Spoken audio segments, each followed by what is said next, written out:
आइए हम लोग सच से जुड़ने का प्रयास करें। सच क्या है?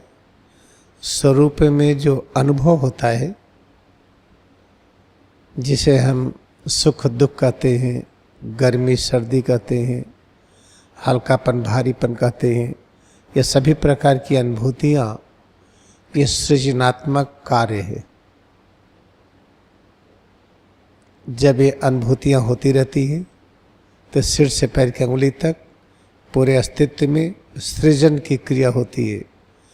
कहीं हड्डियों का पुनर्निर्माण, कहीं मांसपेशियाँ, कहीं कुछ।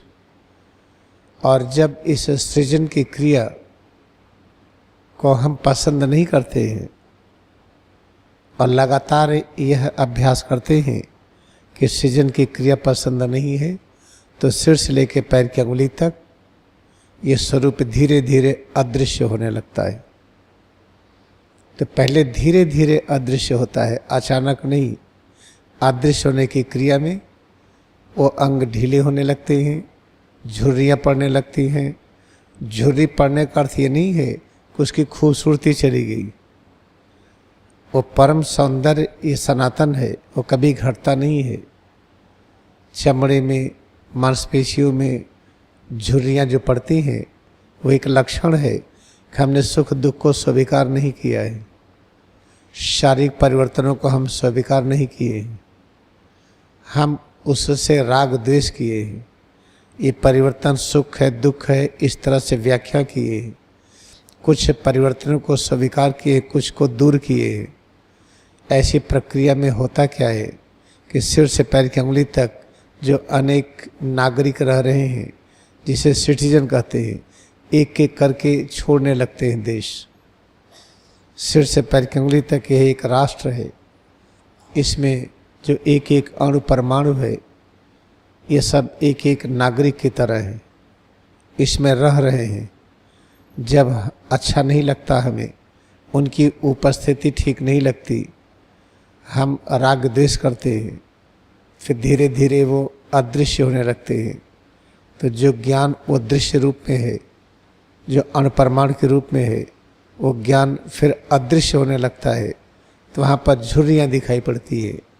झुर्रियाँ दिखाई पड़ने का अर्थ ये नहीं है उसका सौंदर्य कम है।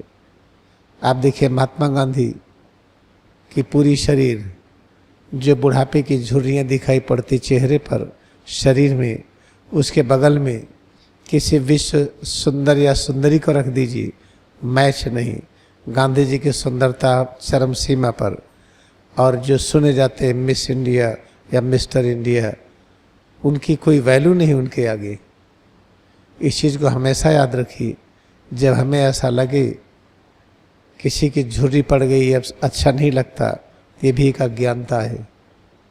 तो क्या करें कि इसमें से जितने भी नागरिक हैं या राष्ट्र से जाएं ना, यहीं पर खुशहाल रहें, सारे अणु परमाणु इसी में पड़े रहें। ठीक है, अपनी पोजीशन बदल सकते हैं। आज ग्लूकोज है, कल ग्लाइकोजन होंगे। आज अमीनो एसिड है, कल प्रोटीन होंगे। आज प्रोटीन है, कल अमीनो एसिड होंगे। इस तरह से अपने पोशाक को बदलते रहें, अपनी स्थिति को बदलते रहें, लेकिन यहाँ पर रहें। अगर जाते हैं तो अपने प्रतिनिधि को वहाँ नियुक्त कर जाए, वो जगह खाली न रहे। जब इस तरह की व्यवस्था हम कर लेते हैं, तब महाअवतार बाबा की तरह एक क्षमता प्राप्त हो जाती है, कैसे हम इस पृथ्वी पर जब तक चाहें तब तक रहें। याद रखिए, क्रिया युग ध्यान में अगर किसी भी तरह से आए हैं, इसलिए आए हैं कि कई जन्मों तक बड़ी ऊंची ऊंची साधना तपस्या किए होंगे, बड़े अच्छे अच्छे पदों पर रहे होंगे, और उस सब पर रह करके समझ में आ गया वहाँ कुछ मिलता नहीं है। फिर आप यहाँ पर आ गए, और यहाँ पर आ गए हैं, पूरे लगन से अभ्यास करिए। अभ्यास क्या करना है? पूरे शरीर में जो अनुभव होता है, वह अनुभूतियाँ सृजन की प्रक्रिया है, नवनिर्माण की प्रक्रिया है, सुरक्षा की प्रक्रिया है, कल्याणकारी परिवर्तन हो रहा है। इस तरह से समझें तो उसको कैसे स्वीकार करेंगे, वही है क्रिया योग ध्यान। अभी शरीर में कुछ हो रहा है, अगर स्वीकार नहीं हो रहा है तो करें क्या है? आप भ्रूमध्य पर एकाग्रता बढ़ाते जाएं, आभा मंडल में एकाग्रता बढ़ाते जाएं, जीवा को पीछे की तरफ उलट ले, श्वास अनुभव करते रहे, सिर और रीढ़ पर ध्यान बढ़ाते जाएं, तो जो परिवर्तन दुख की तरह लगता था अब दुख की तरह नहीं लगेगा। सुखानुभूति होगी और एक नए ज्ञान की अनुभूति होगी। इस तरह से क्रिया योग में जो अभ्यास हम करते हैं, रिचार्जिंग, भ्रूमध्य दर्शन, श्वास दर्शन, कान बंद करके सूक्ष्म ध्वनियों में एकाग्रता, फिर दीक्षा वाली क्रिया में सिर और रीढ़ के अंदर खट चक्र दर्शन की क्रिया, अंदर में बहने वाले ज्ञान की अनुभूति, जब इस तरह से आगे बढ़ते हैं तब पता चलता है कि ज्ञान को और सहने के लिए सामर्थ्य हो गई। इसका मतलब क्या है? जैसे एक घर है, इसमें 4 लोग हैं, अब दिल बड़ा हो गया, अब इसमें 10 लोग हैं और दिल बड़ा हुआ, अब 20 लोग इस घर में रहने लगे, अब तो इतना दिल बड़ा हुआ, विराट हो गया कि वसुधैव कुटुंबकम। उसी तरह से सिर से पैर की उंगली तक जितने नागरिक हैं, अणु परमाणु के रूप में, ऊर्जा की तरंगों के रूप में, विचार और भावना की शक्ति के रूप में, और इनका और विस्तार होने लगता है। अभी मान लीजिए कि सारे लोग इतने में समा जाते हैं,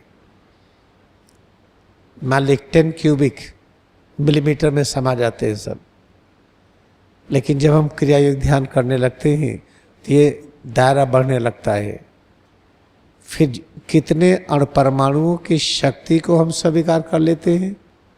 जब इसकी मात्रा अनंत हो जाती है तो हम पैगंबर हो जाते हैं।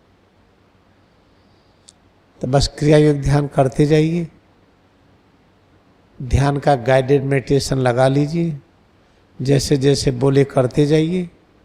कुछ समय के बाद अभ्यास करते करते जब अंदर का ज्ञान प्रकट होने लगेगा तब बाहर फिर गाइडेड मेडिटेशन की आवश्यकता नहीं पड़ेगी।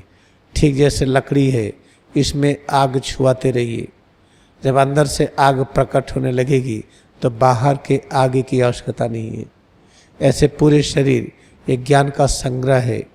अंदर से ज्ञान जब प्रज्वलित होने लगेगा और अच्छी तरह से ज्ञान की आँच लगेगी, ज्ञान की गर्मी लगेगी, उसके बाद फिर किसी गाइडेड इंस्ट्रक्शन की ज़रूरत नहीं पड़ती। इसलिए पूरा ध्यान करते जाएं। अभी अभ्यास बिना गाइडेड मेडिटेशन के ना करें, और करेंगे तो आपको परिणाम जल्दी से नहीं मिलेगा। परिणाम क्या? सुख शांति की अनुभूति, फिर फ्रस्ट्रेशन होगा।